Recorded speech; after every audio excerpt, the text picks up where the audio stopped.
পটুয়াখালীর দুমকি থেকে যোগ দিচ্ছেন এম কে রানা।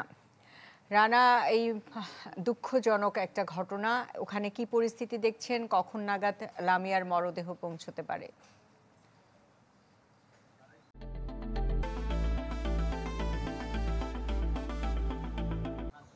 হ্যাঁ, সুস্মিতা, আপনাকে জানিয়ে রাখি আসলে গতকাল রাতে যে আত্মহত্যা করার পরে যে আসলে জুলাই বিপ্লব বা জুলাই আন্দোলনে নিহত জসিমের যে কন্যা, সেটি কিন্তু ধর্ষণের পরবর্তী সময় কিন্তু আসলে আদালতে মামলা করার পরেও কিন্তু আসলে দীর্ঘদিন আসামি না ধরা এবং পরবর্তীতে আসামি ধরা এবং এখনো কিন্তু আসলে কৌশলগত কারণে কিন্তু একজন আসামি কিন্তু আসলে মামলার বাইরেও ছিল।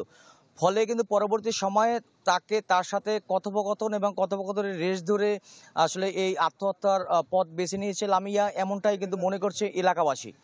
এর বাইরে এখন পর্যন্ত স্বজনদের সাথে কথা বলেছি, তারা যেমনটি জানিয়েছেন যে এখন পর্যন্ত তারা হয়তো লামিয়ার মরদেহ গৌরনদী এলাকা পর্যন্ত পৌঁছেছে, হয়তো সন্ধ্যার কিছুক্ষণ আগে হয়তো বা দেখা তার মরদেহ তার বাড়িতে এসে পৌঁছতে পারে। এর বাইরে পটুয়াখালী দুমকি উপজেলার যে তার লামিয়ার যে মূল বাড়ি রয়েছে, সেখানে কিন্তু আসলে বিএনপি ঢাকা থেকে বিএনপির যুগ্ম মহাসচিব যিনি রয়েছেন, তিনি কিন্তু তার সাথে আসার কথা রয়েছে। আসলে এখানে আপনি কিন্তু আমার পিছনে দেখতে পাচ্ছেন বেশ বিএনপির নেতাকর্মীরাও বিভিন্ন সময় ঘুরে যাচ্ছেন, দেখে যাচ্ছেন, খোঁজ খবর নিয়ে যাচ্ছেন আসলে কি অবস্থা। এবং তার বাবার কবরের পাশেই কিন্তু আসলে তার কবরটিও প্রস্তুত করা হয়েছে, কারণ তার যে দাদা রয়েছেন তার ইচ্ছা হচ্ছে যে তার ছেলের পাশেই তার নাতির কবর হোক, এবং তিনি সকাল থেকে সে কবর খুঁড়ে গিয়েছিলেন। পরবর্তীতে এলাকাবাসী এসে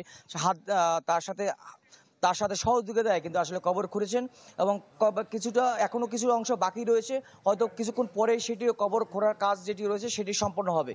হয়তো জানাজার যে নামাজ রয়েছে সেটি কিন্তু আসলে সন্ধ্যার আগে হওয়ার সুযোগ নেই বলে কিন্তু তার পরিবারের পক্ষ থেকে জানিয়েছে, হয়তো সন্ধ্যার পরে সেটি সম্ভব হবে বলে জানিয়েছেন। সুস্মিতা। রানা, আপনাকে ধন্যবাদ।